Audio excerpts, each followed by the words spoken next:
இன்றைக்கி மற்றும் ஒரு துக்ககரமான ஒரு செய்தி வந்திருக்கிறது.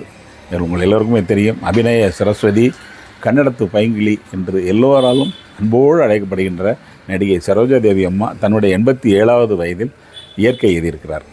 ஒரு மருத்துவமனையில் உடம்புக்கு முடியலன்னு சொல்லி அட்மிட் பண்ணாங்க. மருத்துவமனையிலேயே அவருடைய உயிர் பிரிந்தது. பெங்களூரில் அப்படிப்பட்ட அற்புதமான நடிகை இன்று நம்மோடு இல்லை. எல்லா ஜெமினி கணேசன்லேருந்து புரட்சித் தலைவர் சிவாஜி கணேசன், செவாலி ஐயா எல்லாரோடையுமே நடிச்சிட்டாங்க. அந்த நடிப்பெல்லாம் பார்த்து மக்கள் சந்தோஷப்பட்ட காலங்கள். அது மெல்லிசை மன்னருடைய இசையிலே பார்த்திங்கன்னா, அந்த 1966 வெளிவந்த அந்த அன்பை வா திரைப்படத்தில் மெல்லிசை மன்னருடைய இசையமைப்பில் டிஎம்எஸ் ஐயா கம்பீரமாக பாடுவார். அந்த படத்தில் புரட்சித் தலைவர் சரோஜா தேவி அம்மாவை பார்த்து பாடுவார். எந்த கலைஞனும் இவளை சிலை வடிப்பான், எந்த புலவனும் இவளை பாட்டில் வைப்பான், அந்த இயற்கையும் இவர் மேல் காதல் கொள்ளும், இவள் நினைவாலே என் காலம் செல்லும், நான் பார்த்ததிலே இவர் ஒருவரைத்தான் நல்ல அழகி என்பே நல்ல என்ன சரோஜா தேவி அம்மாவை பார்த்து இயற்கையிலே டிஎம்எஸ்சியை பாடுற மாதிரியா இருக்கும், புரட்சி தலைவர் பாடுற மாதிரி இருக்கும். அப்படிப்பட்ட அபிநய சரஸ்வதி கோபால் கோபால் கோபால்னு செவாலியரோட படத்தில் புதிய பறவையிலலாம் நான் நடிப்பெல்லாம் மறக்க முடியுமா?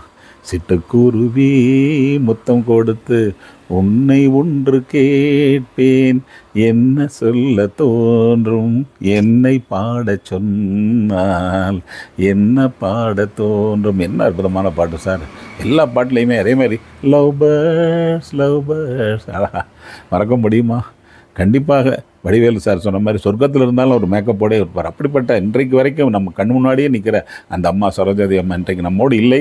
87வது வயதில் பத்மஸ்ரீ பட்டம் வாங்கியிருக்காங்க. பத்ம பூஷன் பட்டம், எல்லா பட்டங்களும் பத்மஸ்ரீ பத்ம பூஷன் பட்டமெல்லாம் வாங்கின அந்த அம்மாவோட கண்டிப்பாக ஆத்மா சாந்தி அடைய வேண்டும் என்று ஃபேஸ்புக்கில் வாட்ஸ்அப்பில் பார்க்குறவங்கெல்லாம் அவங்களுக்காக வேண்டிக் கொள்வோம். ஐயா எம்எஸ் விஸ்வநாதனுடைய 10வது ஆண்டு நினைவு அஞ்சலி.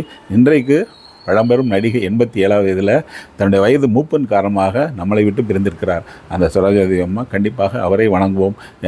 ஆத்மா இறைவனிடம் சாந்தி ஆகட்டும். தேங்க்யூ. பார்த்துக்கிற அத்தனை பேருக்குமே நினச்சிக்கிட்டே இருப்போம் சரோஜாதேவி அம்மாவை, நம்மளுடைய மெல்லிசை மன்னரையும். தேங்க்யூ.